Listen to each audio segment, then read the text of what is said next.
And so in 2019, again, I was really pushing myself, things were going awesome, and then we got into 2020. I was really starting to change my viewpoint on how I could incorporate cardio-based approaches into my weight training. And so during 2019, in that summer, I was really starting to implement a lot more cardio. It was during the nice summertime, so I was really starting to get outside more, and I was even implementing things like mountain biking. I had got my first bike at the time, and so I was doing more cardio, but at this point it was still maybe just once, maybe twice a week, and I was really still mainly focused solely on strength and size in the gym, and really putting my efforts there first and foremost. And so at that point, I really started to try to figure out how I could best strategize implementing more cardio and mountain biking and not have it detract from my weight training sessions. And so this is when I kind of started to realize that there was a hybrid sort of style of programming and a concurrent style of programming that you could avoid having all the stressors kind of stack on top of each other, and you could actually make them stacked in a way that would be conducive for each other.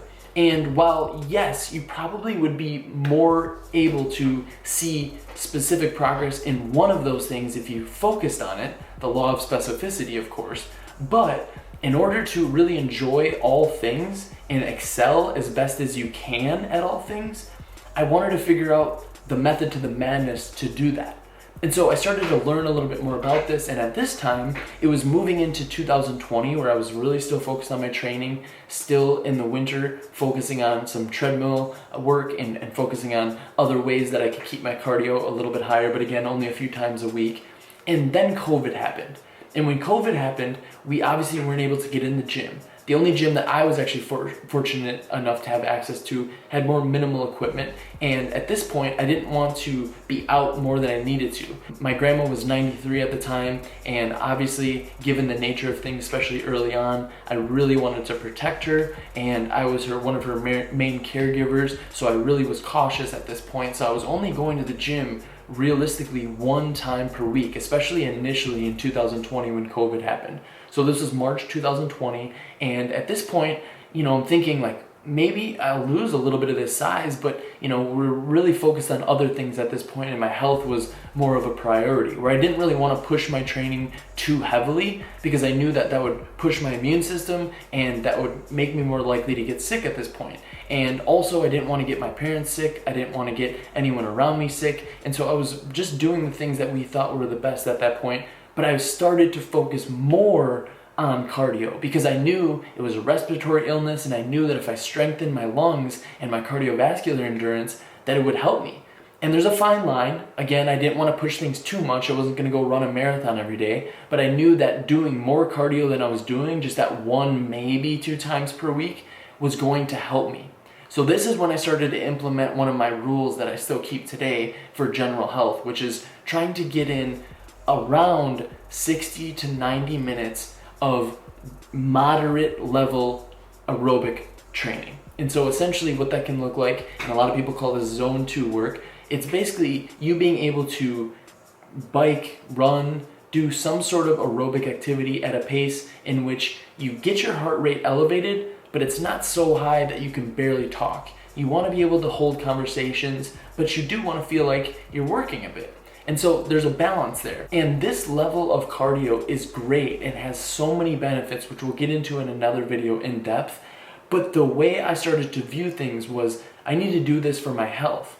And not only that, but it also started to become more enjoyable for me, where I was really starting to enjoy the actual act of going for a couple mile run, because not only the benefits I knew were happening within, but I also felt better mentally. I had a lot more clarity, and especially at a time which was so crazy with COVID, it actually gave me a lot more peace and gave me some tranquility in the midst of all that chaos.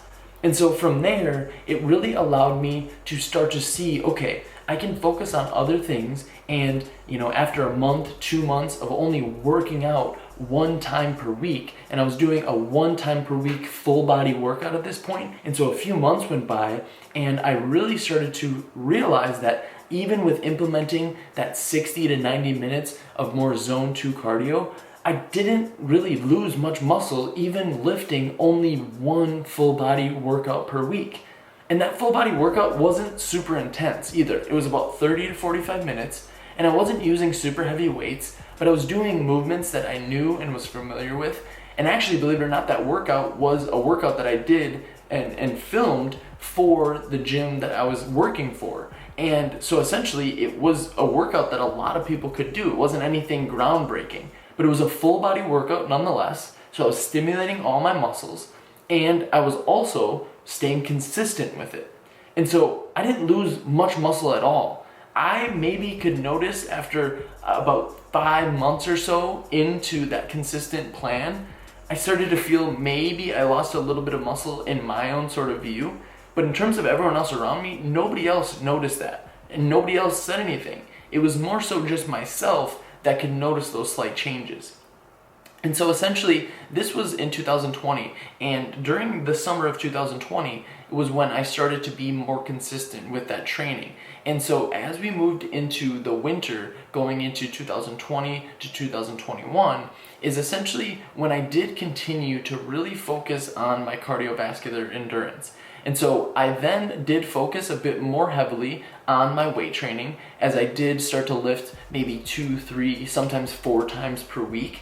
But I was also still getting in that 60 to 90 minutes of zone 2 work. So I was maybe going for a 2-mile run a couple times per week. And the other thing that I also implemented cardiovascular wise at the start of COVID was mountain biking. And as I mentioned, I had started doing that a little bit more in 2019 and that summer, but I had bought a bike at the beginning of COVID because I knew I was going to want to get out, and I didn't want to be around people, but I wanted an outlet that I could put myself into and enjoy. And so I fell in love with mountain biking. So during that time, that really did start to correspond with that 60 to 90 minutes that I was mentioning, where sometimes I would even exceed that because of the mountain biking that I was doing. And so on top of the 1 to 2 mountain bike sessions that I was doing per week, I was still getting in my 1 to 2 runs as well. And this is how I was able to easily meet that 60 to 90 minutes of zone 2 cardio, because I was truly just enjoying it from a mountain biking perspective, as well as the benefits of running from a mental perspective. It was two things that I really started to fall in love, just like the same way I did from a fitness aspect when it came to strength training and hypertrophy training. And this is why I really started to realize the benefits of fitness are just so intense in terms of the vastness, and how pushing ourselves in our comfort zone and getting to become a beginner at something again is so fun. And so that is when I really started to focus during the winter of 2020 into 2021 into maintaining that cardiovascular fitness instead of losing it in the winter, so that when spring came, I could really hit the ground running when the weather got nice and the mountain bike trails open, and I could continue focusing on weight training, of course, in the winter a little bit more heavily, especially because here in Wisconsin, it's winter and we have snow, so we can't get out and it's not as enjoyable to get outside. By the way, I will give props though to my girlfriend. She ran all winter in 2020 into 2021, and she's a beast for it. But I wasn't so much of a beast to want to get up and endure that. So I did more of my cardio work on the treadmill in the winter of 2020 into 2021. And so from there, I was essentially really feeling good going into the spring of 2021. And at the time, during the winter of 2020 to 2021, I was lifting a little bit more heavily. I was lifting maybe 3-4 times per week, and I was getting in those treadmill sessions at least a couple times per week to hit that 60 to 90 minutes in the zone 2 work. And so as spring rolled around in 2021, we really were excited. And at this point, we had really started to get a little bit more consistent, both myself as well as my girlfriend, with cardiovascular training and weight training at the same time. And so we really started to do more research as far as how we could best manage the stressors that come from both weight training as well as cardio-based training, and specifically running.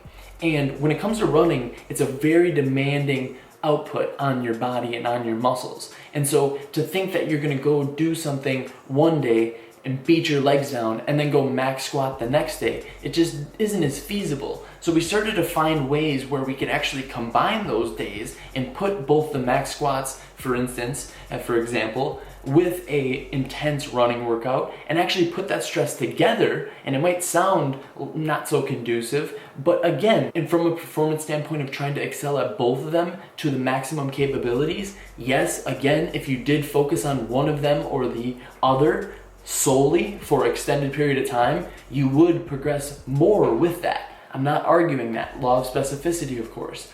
But in terms of someone who wants to progress with both of them, I wanted to figure out the best way to do this. And this is just one example of that, of combining those workouts and stressors together so that you can actually better perform and better recover quickly in terms of those intense and really demanding sort of workouts on both the system as well as our muscles.